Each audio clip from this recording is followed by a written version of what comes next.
This actress was able to make it to Hollywood from Broadway, butting heads with many actresses in Hollywood from the silent era to the start of the talking pictures.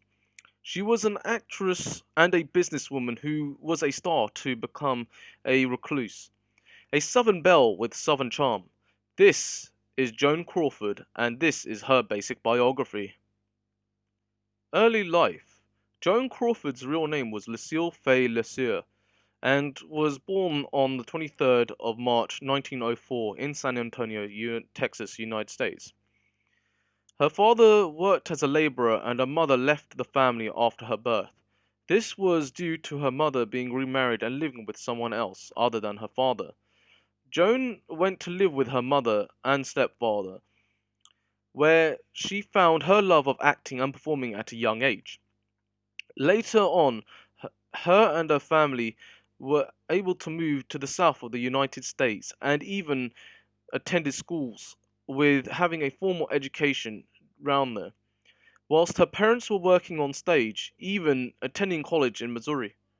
She was able to go to school and even go to schools that were more secular girls' schools rather than mixed schools. She had been a rebel and was able to fight her parents basically on their decisions and her decisions clashing together. Yet she wanted to be a dancer, but an injury to her foot made her reconsider her options.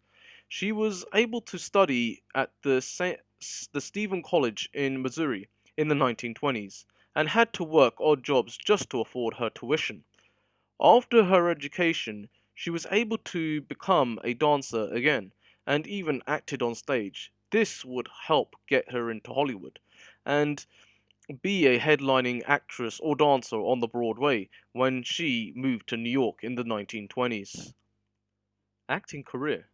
Broadway was a stepping stone for the young Joan Crawford, as she was able to headline and act on stage for many people during the mid 1920s.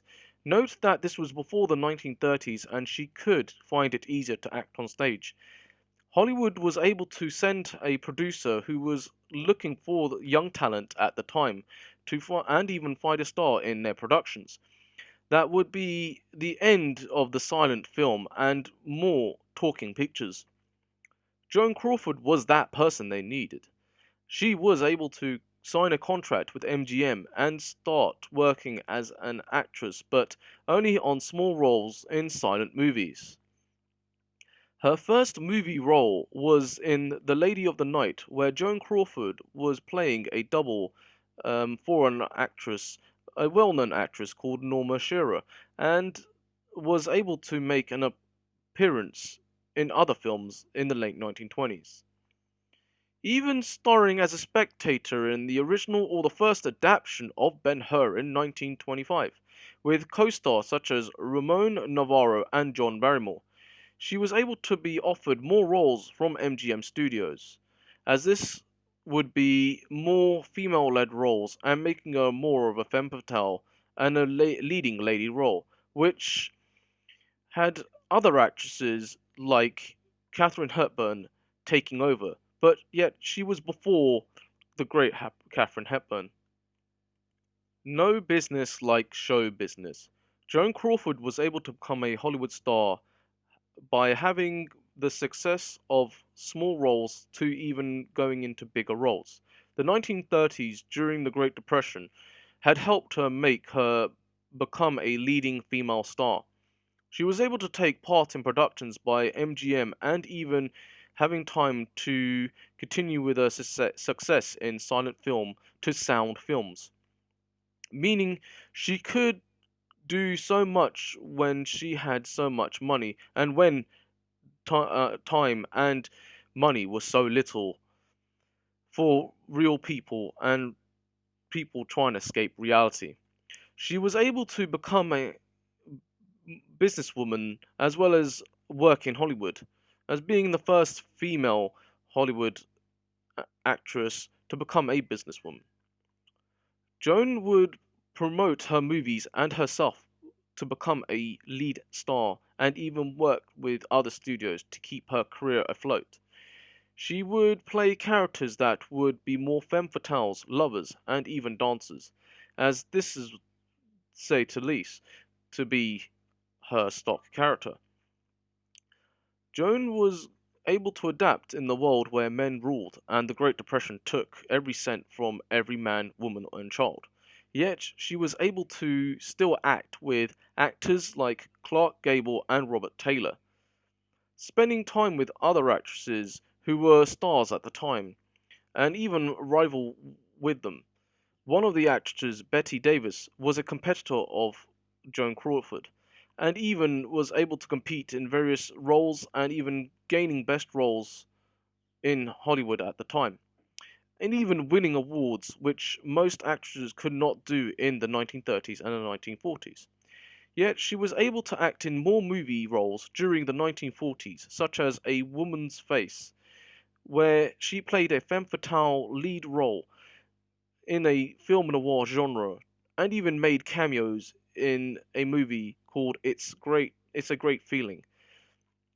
She was able to win awards in her 1945 film Mildred Pierce, with a chance to become a more of a leading woman and even becoming a businesswoman. Personal life and final years. Joan Crawford was married 4 times.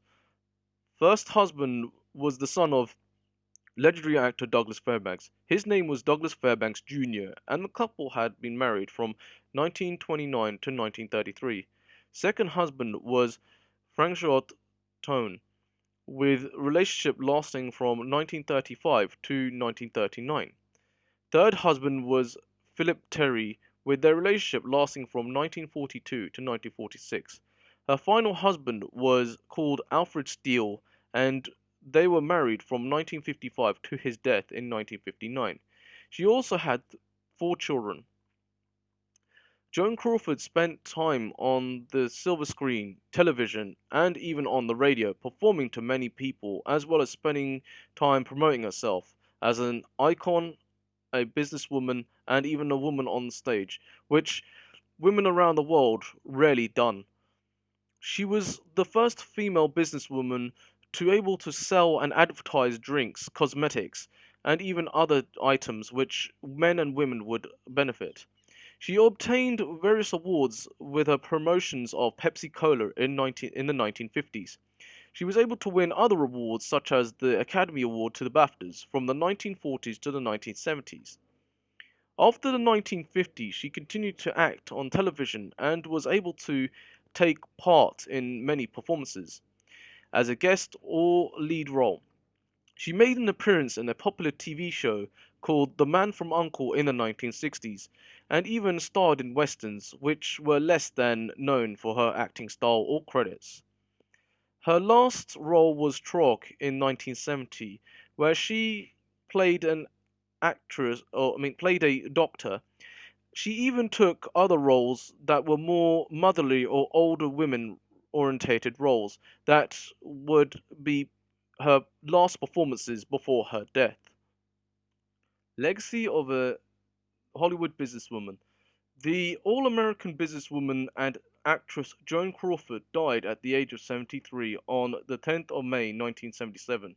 She was remembered for the lead female roles and even other actresses at the time looking at that perception of a strong female woman role. Yet other actresses had perfected her images and image herself. Joan Crawford was a recluse in her retirement, from making a few appearances to just not appearing to see her fans at all.